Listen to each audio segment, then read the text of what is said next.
Today we've arrived at the halfway point in Book 5, the final book of Spinoza's Ethics, which Spinoza introduces with this paragraph here, where he says, "It is now therefore time to pass on to those matters which appertain to the duration of the mind without relation to the body." So depending on your point of view, this is either the most confusing or the most inspiring part of the ethics. For some people, Spinoza reveals himself to be a mystic in this series of propositions. My own view is that Spinoza is no more mystical than, say, Aristotle, but it's certainly the case that this material is quite confusing. In fact, I don't believe it can be understood without reference to his other writings. So, although I'll continue with my usual practice of going through this material one proposition at a time, I do believe it's necessary to look beyond this material in order to have any hope for understanding it.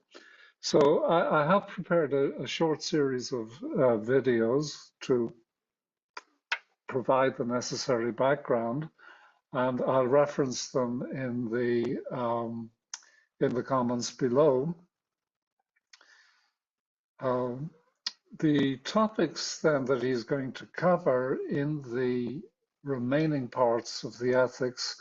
First, we have a few propositions concerning what he calls the eternity of the mind, which, as I understand it, is an alternative type of belief which he proposes, which is intended to answer the longing that we feel for immortality. But it's not immortality of the soul. As I understand it, it's just another formulation of his necessitarianism.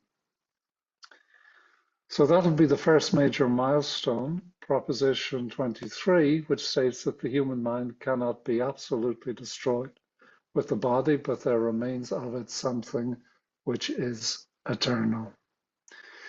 Then there's a series of about 7 or 8 propositions concerning knowledge of the third kind, which in my understanding is again just another formulation of his necessitarianism. To know something by this type of knowledge is not merely to know that it is the case, but to understand that it is necessarily the case and could not be otherwise. And the following 10 or so propositions, which would bring us up to about Proposition 38, concern what he calls the intellectual love of God, which in my understanding is the third kind of knowledge under its affective aspect. So we'll cover that next day, I expect. And there are 2 or 3 propositions at the very end which serve to wrap up the ethics as a whole. So our first order of business for today then is to get to Proposition 23. The human mind cannot be absolutely destroyed with the body, but there remains of it something which is eternal. So in one of the videos that I mentioned, I explain how Spinoza uses the terms duration and eternity in his other writings. Eternity for Spinoza is a form of existence. Specifically, it's a form of necessary existence. God for Spinoza is self-caused, and therefore God necessarily exists. The individual things, which Spinoza calls modes of substance or modes of God, are also necessarily existent. And this is Spinoza's necessitarianism. Nothing in nature is contingent. Everything is brought into being by the necessity of the divine nature. And he affirms this in many different ways, saying things like God is the efficient cause of any given individual thing, or the immanent cause, the immanent or indwelling cause, meaning that the cause is, or excuse me, the cause is evident in the effect. The effect cannot be separated from the cause. Duration or time for Spinoza is a perspective that we have on individual things. It appears to us that individual things come into existence, persist for a certain duration, go out of existence because the causal order of nature, the infinite chain of cause and effects, which is responsible for their existence, is to a large degree hidden from us. Yet we can see them as not merely determined, but necessitated by God, and that is to see things under the form of eternity. The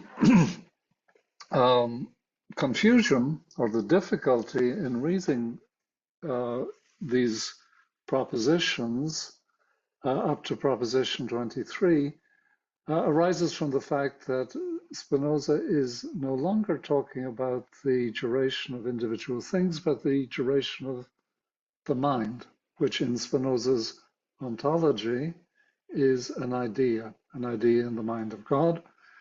And it's, shall we say, not clear why duration should attach to ideas such as the idea of the human body, which is Spinoza's concept of the mind.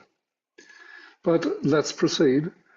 Proposition 21 says the mind can only imagine anything or remember what is past while the body endures.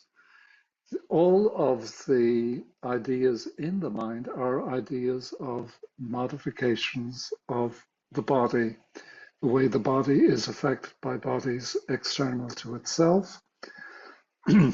Spinoza refers to his explanations in Book 2 of imagination and memory.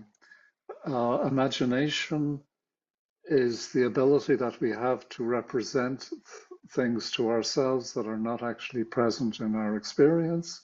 And memory is a particular case of imagination for Spinoza. And on this account, memory is only possible while the body actually exists. So if it makes sense, and I don't think it does, but if it makes sense to talk about the mind enduring after the death of the body, then it appears, according to this proposition, that the mind would have no personal memory. It seems that for Spinoza, as for Locke, personal identity is a function of memory. If you were to take memory away, we would have no sense of a personal identity. He doesn't deal with this at great length anywhere, as far as I know, but there is a reference somewhere in Book 4 to a certain Spanish poet who suffered from amnesia and who appeared to have lost his sense of personhood.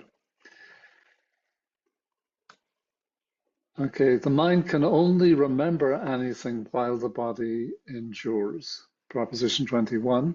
Proposition 22, nevertheless, in God there is necessarily an idea which expresses the essence of this or that human body under the form of eternity. And this idea, I believe, is just the idea that he is referring to in Proposition 7 of Book 2, where he says the order and connection of ideas is the same as the order and connection of things. In the mind of God, there is an adequate idea, which is a sufficient explanation for the existence of any given thing. And it expresses the essence of this or that human body under the form of eternity, because for Spinoza, eternity means simply necessary existence. Proposition 23, the human mind cannot be absolutely destroyed with the body, but there remains something of it which is eternal. So here, Spinoza is mixing up the language of time and eternity. Even though he says elsewhere, say in, I think it's somewhere around Proposition 33 in Book 1, that in eternity there is no before or after or when. If he were consistent, he would not use time-bound language in the same sentence as eternal or eternity. So the meaning of this Proposition 23 is, well, frankly, unclear, and it has probably caused more ink to be spilt in commentaries on Spinoza than anything else he has written. But let's look in the proof. What he says is, we have not assigned to the human mind any duration definable by time, except insofar as it expresses the actual existence of the body, which is explained through duration and may be defined by time. So we do not assign to it duration except while the body endures. Yet we have the ability to understand that the body exists necessarily. Okay, there is something notwithstanding which is conceived by a certain eternal necessity through the very essence of God, that is to say, as through a direct causal link, as the body is one of the modifications of substance under the attribute of extension. This is Spinoza's monism. Individual things cannot exist or be conceived except through as modifications of God. So the scholium just appeals to the intuition that we have, that we are in some sense eternal. It may be that all that's going on here is that the mind has no way of making sense of our own mortality. So it constructs a fantasy in the popular imagination, namely the immortality of the soul. And Spinoza is saying that, well, in his system, what he offers is the possibility of understanding ourselves as necessarily existing, okay, as being brought into being by the necessity of the divine nature.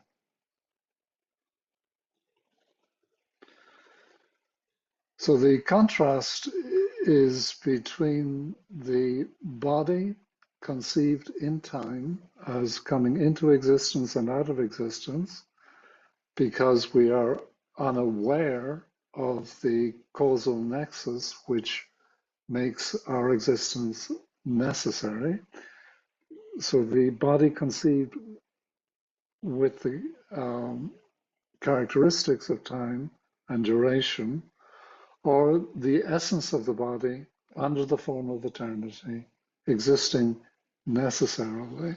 Okay, and that necessarily existence, Spinoza's eternity, cannot be defined in terms of time or explained through duration.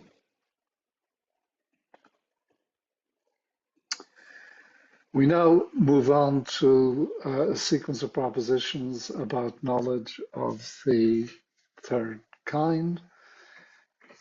Proposition 24 says that the more we understand particular things, the more do we understand God. The reference here to the proposition in Book 1 states that God is the efficient cause of all particular things, and the corollary merely reasserts the basic axiom of Spinoza's monist ontology, that particular things are modifications of God. If you like, think of God as nature, and there doesn't appear to be anything mysterious or controversial about it. If you adopt that perspective, which of course is perfectly legitimate in Spinoza's system. So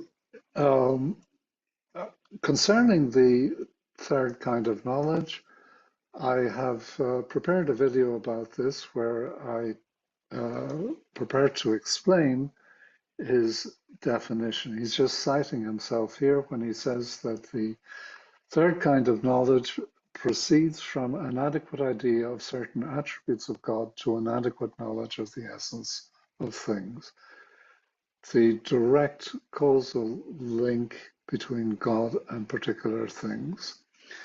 So proposition 25 says that the highest endeavor of the mind and the highest virtue is to understand things by the third kind of knowledge. That is to say, to understand that not merely that a given thing is the case, but that it is necessarily the case, that it could not possibly be otherwise. Proposition 26 states that in proportion as the mind is more capable of understanding things by the third kind of knowledge, it desires more to understand things by that kind. Note that he doesn't say that the second kind of knowledge, which is to say reason as we generally understand it, he doesn't say that this leads to the third kind of knowledge, merely that it increases the desire to understand things by the third kind of knowledge.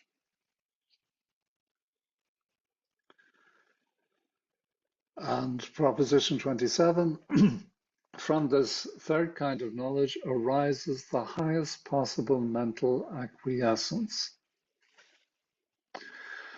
Because for Spinoza, it is the supreme form of reason. And the model of human nature that Spinoza is setting before us is the person who is governed by reason. Note, though, that the spin that he's putting on this phrase, highest possible mental acquiescence, he says that the person who knows things by the third kind of knowledge is affected by the highest pleasure, the most pleasurable emotion. Such pleasure being accompanied by the idea of himself and his own virtue, his power of understanding. So this acquiescence is acquiescence in oneself.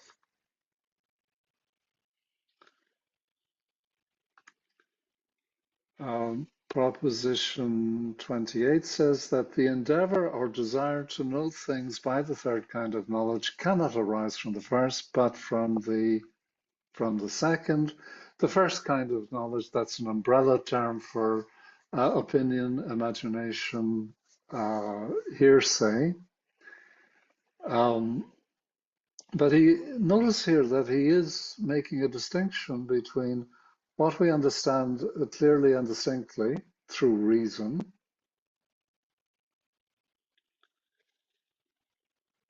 okay, or ideas which are referred to the third kind of knowledge. He says that neither of them can follow from the knowledge of the first kind, but he is making a distinction between the two, and I try to explain the difference that he is positing in one of the videos that I've referred to below. Proposition 29, whatsoever the mind understands under the form of eternity, it does not understand by virtue of conceiving the present actual existence of the body, but by virtue of conceiving the essence of the body under the form of eternity. Remember that for Spinoza, the mind is the idea of the body. The ideas in the mind are ideas of modifications of the body. To say that the mind understands things under the form of eternity, therefore, it means that it understands the body and its modifications under the form of eternity. That is to say, as necessitated by God. So clearly, he's not saying that the body is immortal, okay, or that the mind or the soul is immortal. The eternity of the mind consists in understanding the body under the form of eternity. So he just repeats that when the mind conceives the actual existence of the body, it's referring to time and duration.